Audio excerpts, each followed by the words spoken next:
بسم اللہ الرحمن الرحیم۔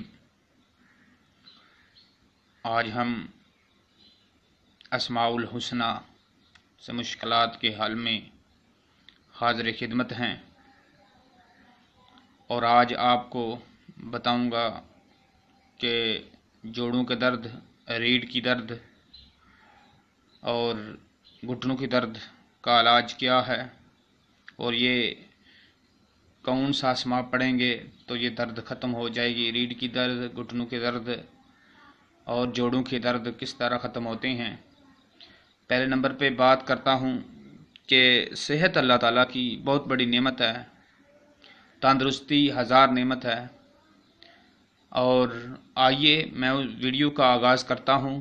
میرے چینل کو سبسکرائب بھی کر لیں اور بیل کے بٹن کو کلک بھی کر لیں تاکہ میری ہر آنے والی ویڈیو آپ تک بآسانی پہنچ سکے۔ تو آئیے آغاز کرتا ہوں کہ جب ریڑھ کی ہڈی کی درد شروع ہو اور گھٹنوں کا درد شروع ہو اور جوڑوں کا درد شروع ہو تو میں پہلے نمبر پہ بتانا چاہتا ہوں کہ اللہ کے اسماء میں بڑی برکت ہے۔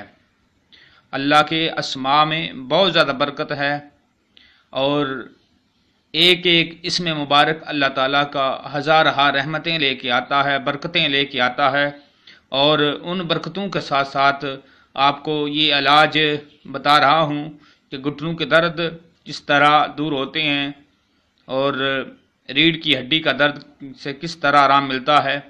آئیے میں آپ کو بتاتا ہوں کہ یا غنیو، جب درد شروع ہو جائے اور اٹھتے بیٹھتے یا غنیو پڑھتے رہیں، یا غنیو پڑھتے رہیں، اللہ پاک آپ کو صحت کاملہ اجر عطا فرمائے گا۔ اللہ کے فضل سے آپ کی ریڑھ کی درد، ریڑھ کی ہڈی کی درد، جوڑوں کی درد، گھٹنوں کی درد ختم ہو جائے گی، اور اللہ کے فضل سے آپ ٹھیک ہو جائیں گے۔ اللہ پاک سے دعا ہے کہ اللہ پاک عمل کرنے کی توفیق عطا فرمائے۔